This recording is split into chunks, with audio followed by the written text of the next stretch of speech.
Welcome back, listeners, to a new episode of The New Standard.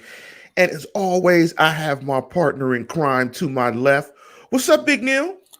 It's a great day, Lance. I love the preseason. I love the first preseason game. I love what comes with it. It really indicates kind of the return of football and for what's to come. And I know that it doesn't matter. In fact, I'm going to get into that. Results-based thinking in the preseason is incredibly stupid, but it's the build up to the game. It's the hype around the game. It's not really about the game itself. And I think we all know that, but we are call it, I don't know. I can't do math. 60 hours away, give or take, from the kickoff of the Steelers preseason schedule with a game Friday night at Tampa Bay against possibly their old buddy Baker Mayfield for a series or two, as both teams kick off the start of their 2023 preseason slate. For that, I'm excited, Lance. I don't know about you. I don't know about anybody else, but I'm fired up. I'm ready to go. I love preseason football. I'm definitely excited. This is a time when you don't have to craft topics for the show out of thin air. You can actually start talking about some football. So that is a great thing. Before we hop in the program, you can always catch the New Standard on YouTube. Do a search for the New Standard and Lance Williams and Neil Coulong. If you want to catch us via podcast, make sure you go to wherever you listen to your podcast and do a search for Steelers and the New Standard. And also, I want to wish everybody who's listening a happy F around and find out day. My company canceled Juneteenth and they adopted this new holiday called Happy F Around and Find Out Day that was celebrated in Alabama earlier this week. And yes, that was me swimming across the water to hop onto the pier. That was me. That's why I was missing for several weeks. I was looking for Antonio Brown's self-respect, and I was in the harbor in Alabama swimming to the. That was me. I wasn't the guy with the chair, but I was the guy who was swimming. Big up to Derpy Entertainment, who had a Permani sandwich. I hope he survived. I can't do all those carbs. No doubt. I can't. Permani's, wow, man. I respect the tradition. I respect the cultural significance. I hate the sandwich and I hate the restaurant. I'm not afraid to say it. I don't care. Don't tell me I'm not Pittsburgh. Anybody with a sense of taste does not think Permani sandwiches are any good. Okay, they're just not. I go to Pepper's. And they're not designed to be either. They really aren't. It's a novelty. It's drunk food. I mean, look at the way that it was set up to begin with. I grew out of that. I'm not a fan, but something that I think that people should do when they go to Pittsburgh. Absolutely. Absolutely. Don't eat Permanis very often. Yeah, eat Permanis in a probiotic. I mean, that's what I would suggest. But I would suggest Pamela's for breakfast in Shady Side on Walnut Street. Definitely do that. But before we hop into the program, I want to jump into a couple of news things. I want to give a big shout out to Ziggy Hood. I know we talked about it a little bit earlier, Neil, a couple of days ago, that he potentially stopped a mass shooting by talking to a kid and getting a kid to not do what he was planning to do because the kid brought a gun to school. And Ziggy Hood, who's now a biology teacher in Texas, was able to talk the kid down and prevent a potential tragedy. So big up to Ziggy Hood on that. Did you hear about that story, Neil? I did. Oddly enough, I mean, you told me about it, and I was digging around looking for information. I came across Reddit. Somebody had kind of laid out a 10,000-foot look at Ziggy Hood, and whoever it was made a really good point. Everybody panned Ziggy Hood. They hated Ziggy Hood. They thought he was garbage. He's the 32nd overall pick, and if you look at the guys taken before and after him, there are a lot of misses in there. If that's where you want to look at it, Ziggy Hood played. I didn't even think of this. He played 10 years in the NFL. He played 141 games. He pocketed $20 million, and now he's an assistant football coach, and he's a biology teacher. Keep that in mind. Not a gym teacher. All due respect to gym teachers out there. It's not like he's a weight room supervisor. He's a biology teacher. and obviously took well to. Excuse me, I saw biology. No. Took well enough to the training that he had to go through to prevent what could have been yet another disaster in our country. That's a pretty remarkable guy. I thought this was a great post that I saw, and I would have expressed similar sentiment, but I didn't really think of it that deeply. He's a good guy. He came in, he played hard. He wasn't total ass. I know that people think that he was, but you got to do something right to stick around the NFL for 10 years and 141 games. And good for him, obviously. I think it's a great story. We wrote it on SI after we saw it. I forget which one of us wrote it, but obviously we did a great job because that's who we are. And it's a good story. I think it's one that you wish got spread around perhaps a little bit more than it usually does. Yeah, I thought it was a great story. And no, I was defending gym teachers, kinesiologists, gym I don't care. teachers. Whatever. I was defending. In all due respect, I don't. Teaching is a specialized art, but yes, it is. The sub level of that is the subject in which you teach, and you get down to that point. All due respect, I'm not saying that you don't work. I'm not saying that you're an idiot. I'm saying that biology teachers have to know far more challenging and difficult information than gym teachers do. All of them need to teach successfully. I'm not taking that away from anybody. And yes, thanks, James. Ziggy was a weight room beast. I remember running back on Behind the Steel Curtain. I remember running a story of him doing plyometrics, and he was raising the platforms in which he was jumping. He cleared like 38 inches or something like that in a standing broad jump, got on top of it somehow, didn't kill himself, didn't fall over. He was an amazing athlete. That's why he was drafted 32nd overall. Should he have played 5 technique defensive end in the old LeBeau scheme? Maybe not have been his highest and best use. Maybe he would have been a better pure interior defensive tackle. But you know what? He had those opportunities as well, and he played for a long time. And that, again, we shouldn't dismiss that when it comes to evaluating the legacy of a player. Just because he didn't make multiple Pro Bowls doesn't mean that he was junk. He made, I mean, come on, man. He made $20 million doing a job. I can't say that. So somebody thought he was good at something. Big up to Luke Easterling. Big up to Luke. Line. That's a great line. They can't teach. Those who can't teach Jim.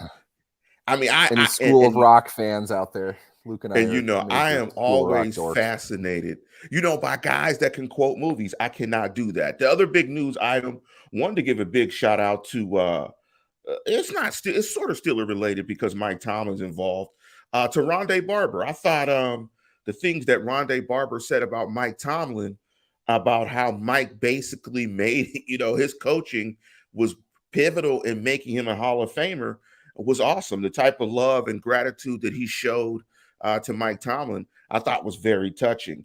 It was definitely equivalent to me jumping in the harbor in Alabama and swimming over to the pier to rescue my friend who threw the hat in the air. It was definitely equivalent to that. So big up to Rondé Barber, big up to Mike Tomlin. I thought that was a special moment. Mike really appreciated it, and he definitely has love from Rondé. For Rondé, you could definitely see it dripping from Mike Tomlin. We keep in mind, too, when Mike Tomlin coached Rondé Barber, Mike Tomlin was like 32 years old. I think that's pretty remarkable. And just for the record, too, if this wasn't a preseason game, we would have had Luke on to discuss this game. And absolutely, Rondé Barber and Mike Tomlin's influence on Rondé Barber would have been a topic of discussion. But congratulations to you, Luke. I know that you're a big Rondé Barber fan, and big hats off to all Bucs fans that got to watch one of the best cornerbacks that we've seen in recent years finally get into the Hall of Fame. So a great weekend overall. He was definitely the better of the two, and he was controversy free of the two brothers. I think there's a direct correlation between the success in career and lack of mutton-headedness. Yes. Tiki was in the wrong market for who he was. Let's put it that way. It's great for my business. If that's the way things ran back then, I would have. Maybe it was Touchy Barber. Tiki Barber maybe, stuff. Maybe it was touchy, probably Touchy most people. Barber. Do you remember that streak where he like fumbled in like 8 straight games or something like that? Yeah. They couldn't bench him, but he couldn't hold on to the ball to save his life. It's no good. Yes, yes. Let me ask you this question before I give you the floor on the Kendrick Green fullback experiment, and why does ego prevent coaches from admitting that a pick is a bust?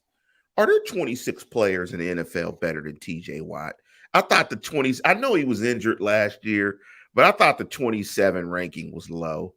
I If mean, there's not if you really 26 want to players break that better than stuff TJ down, Watt. here's this. If we want to get into this, one of the many things I'll call Joe Sweatsock out for, average Joe NFL fan, you think the players are far more across the game than they really are. Okay.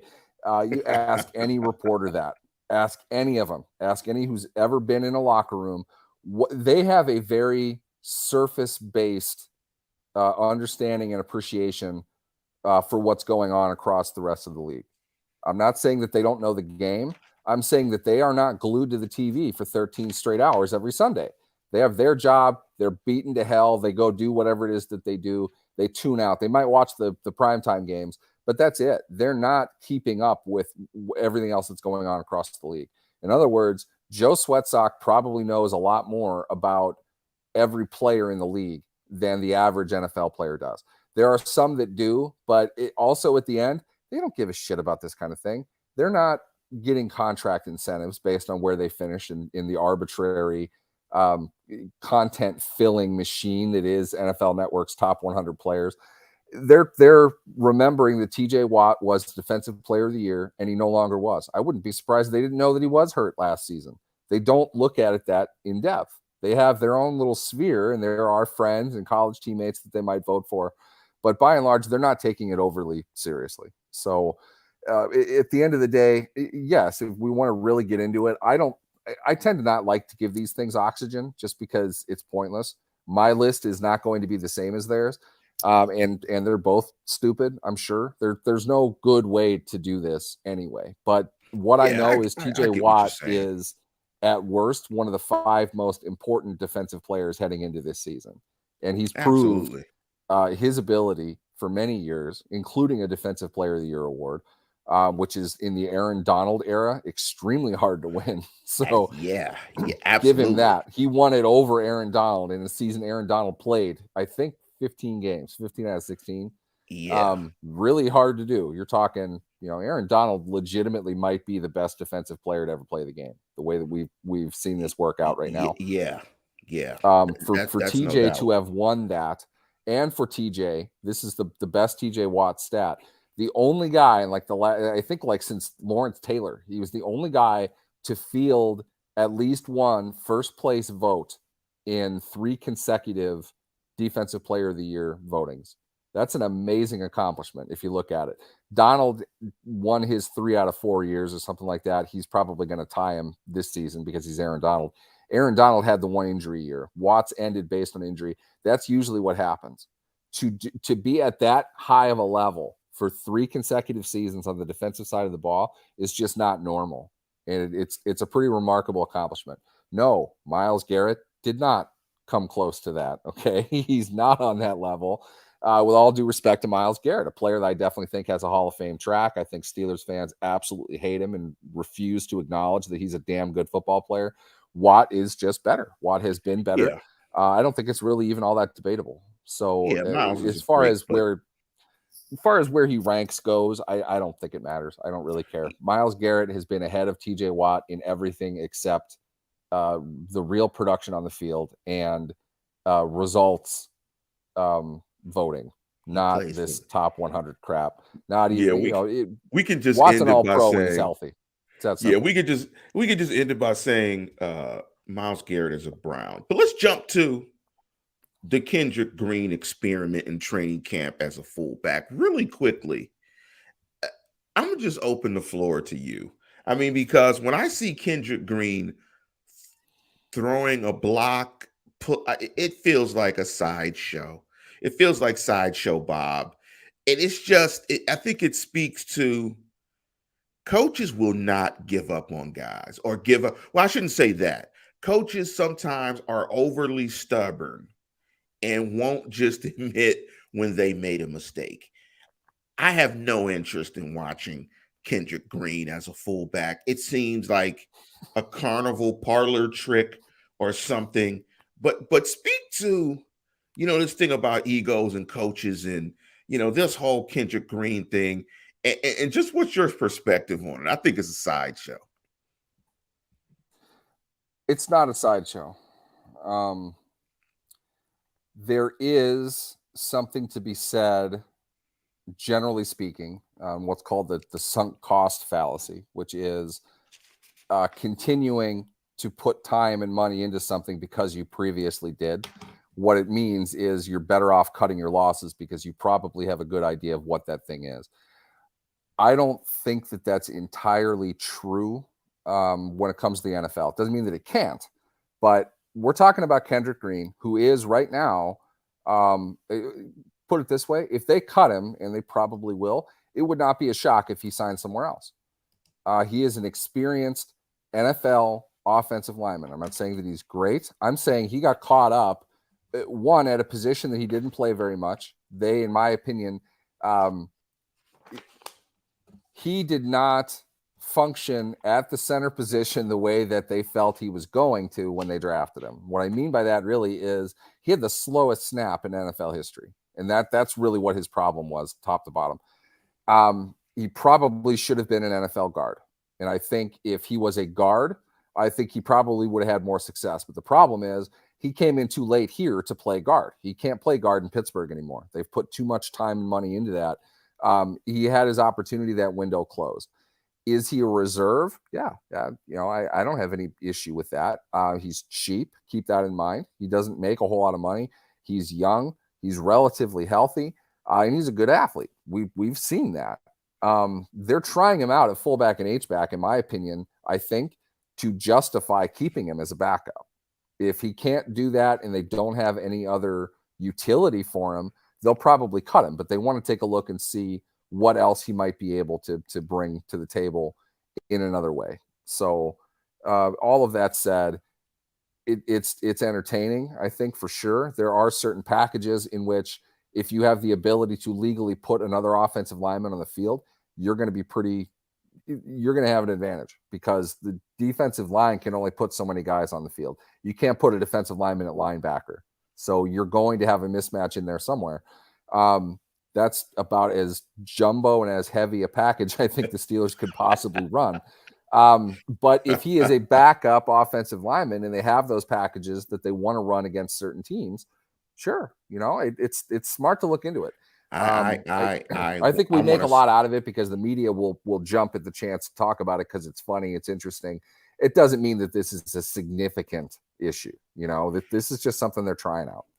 Well, you know what I want to see him do? I want to see two things. I want to see him run a slot fade, and I want to see him run a jet sweep.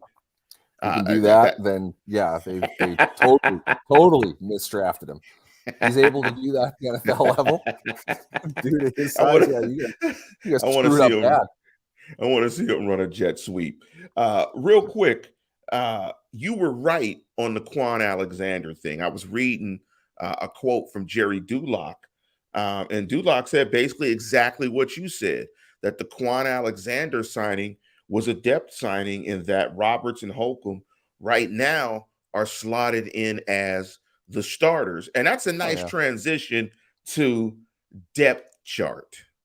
And the depth chart, because the depth chart came out earlier this week, and I know you love the depth chart, particularly before preseason one. I know you love the depth chart. Should we care about the depth chart? And I'm thinking we shouldn't, because I just did an exercise. I went to the Steelers website, looked at the depth chart. I went to ESPN's. I went to CNNSI. I think I went to a couple of sites to check out the depth chart. And they were all different, which tells me that I'm not sure we should really be putting much into the depth chart before preseason game one. To put it mildly, there are interns who work for the Steelers who put the depth chart together. That's not an exaggeration. There is nothing tangible or realistic to go on until the season starts, which is when I believe they have to release that. Up until that point, though, they don't have any obligation to do it. They do it because it's fodder. It gets people talking. The team's media department does it. The coaching staff is not involved with that. They're not looking to reveal anything. So what you saw in the Steelers depth chart is basically these guys were here before, these guys weren't, and these guys are rookies. That's really kind of how it's broken up. We don't know. Plus, it doesn't determine the order of who's playing in preseason games. It doesn't say who's doing better.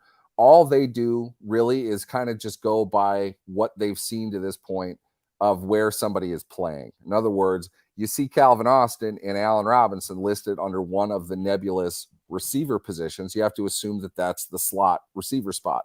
They're not going to classify it as that internally anyway. So there are 3 receivers that they would mark down as starters, and these are those 3. Calvin Austin is playing behind Allen Robinson. They have him as a slot receiver, which I think in and of itself is interesting. But it's not an idea that Austin and Robinson could not possibly be on the field at the same time. It doesn't really matter. We know Allen Robinson's going to get more snaps than Calvin Austin this season, barring injury. That isn't up for debate. That's just obvious of how they're going to handle it. But the specifics of the depth chart are meaningless right now. It's not an official depth chart. It's not anything that has weight behind it. It is what our media department is putting out on this day based on practice participation from what we've seen. There's nothing scientific going on. That said, it gets annoying even going over that. I know what it is, Neil. I know what it is, Neil.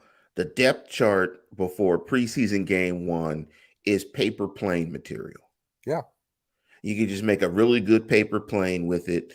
Except we don't use paper anymore. But you can make a digital paper plane. It's something for Joe Sweatsock to get all lathered up about for no reason. They're not going to do anything significant because they don't want to be asked about it. Hey, how about this?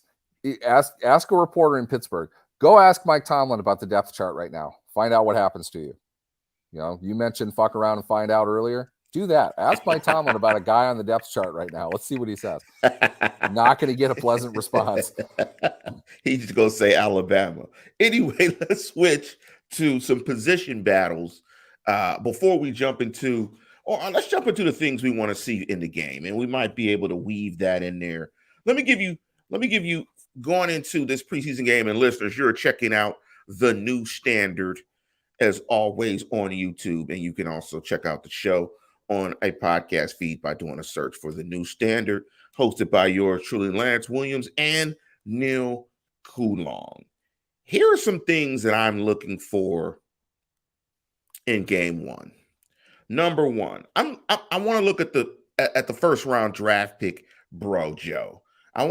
Because I read, I'm going to be honest, and maybe I fell into the trap, but I read the article about Bro Joe on The Athletic by Mark Kabali, and I got immediately nervous and started sweating profusely, and my inner Steeler panic level went to DEFCON 3. And so I want to see Bro Joe in Pass Pro. That's a nice little rhyme. Bro Joe in Pass Pro. I don't think we're going to be using it in a real positive way, because Bro Joe's problem is Pass Pro. And that's what I want to see. Number 2, I want to see Joey Porter Jr. I want to see how he looks, because to your point, and I want you to speak to it, you talked about the JPJ, Joey Porter Jr. battle against Levi Wallace. I want to see how that looks. I want to see how Joey Porter Jr. looks transitioning from playing college corner to the pro corner. And Mike Tomlin talked about it, about the transition because of the rule difference and how it's difficult for corners. It can be difficult for them to make that transition. Number 3, I'm going to look at PPP. I like abbreviations and PPP. When I say that this year, that's going to mean Pickett's Pocket Presence. That was impressive. I said that and I didn't I stumble. couldn't. Yeah, Pickett's Pocket Presence. I want to look at Pickett's Pocket Presence. I See, want Kenny Pickett put it to in your look head. like the three Ps. I want Kenny to look like week 18. Like week 18 after, or game 18, I should say, after the Cleveland game. I want to see what it looks like. I want to P3. Yes, P3. That's better, Steelers freak. And big up the We Steelers got freak. P2. Now Lance has P3. P3. I want to see P3. And last but not least, this is a little bit funny, but I want to see if the Steelers can retire Baker Mayfield. I want to, I want to see if Just put him out for the season. yeah. No, not put him Hopefully out for they the can do season. that. No, not injure him. I just want to see if the Steelers can make him play so bad that that Baker gets benched and it essentially retires Baker Mayfield as a potential starter in National Football. Lance, Baker Mayfield does not need the Steelers' help to play badly, okay? We know that. We've seen that, both against the Steelers and other teams. So what are you looking for in this game, Neil? And are there any camp battles that you want to point out? I think, the thing that I want to watch, honestly, I like to see if they want to use Kendrick Green as a fullback, H-back type in an actual set. I would be curious to see if they would do that. But you hit the nail on the head as far as Brojo goes, and our old buddy Dan Less, probably, my opinion, probably is the week one starter. I do want to dive into this a little bit, though. Broderick Jones not starting in week one is not a failure of any kind. Okay. He's going up against, yes, in my opinion, maybe the worst starting NFL tackle last season, maybe the worst starter in the NFL last season. He's still experienced. He's been around. Broderick Jones was not a high experience, high snap count guy coming into the NFL. If he was, frankly, with his athleticism and his build, he would have been a top 5 pick. The reason he was there at 13 is because he's raw. He's got work that he needs to do. He might not be ready yet. They're betting heavily on his upside. His upside doesn't need to be apparent after 2 weeks of training camp. So while everyone else is freaking out over the idea that the Steelers might actually have a first-round pick who doesn't have to start immediately for him, and that's not out of the question yet, it's not the biggest deal in the world if he doesn't. I'm okay with that. Really what this means to me, and this is the thing I'm looking for overall in preseason play, you don't want to be results based in how you're watching it. Okay. I don't care if a guy had 5 catches, 104 yards. How did he do his job? Where did he start the play from? How is he being used on the offense or defense? It's not about the results of a preseason game. It's what situations guys are put in. Think of it like that. You're playing it in the context of a regular NFL game, but all of it is really situational specific. They're not, with the exception of everybody but idiot-ass John Harbaugh, nobody is like actively trying to win a preseason game. They don't game plan. They're not, they might do some strategy stuff just to get used to it, but it's a simulation. They're trying to get guys into positions to show them the things that they want to see, as Tomlin would say, under the stadium lights. Can this guy do this when we need him to do it? I don't care what the score is. When we see this situation, I want this guy doing this. That's how they prepare for preseason games. It's not like a real game or anything.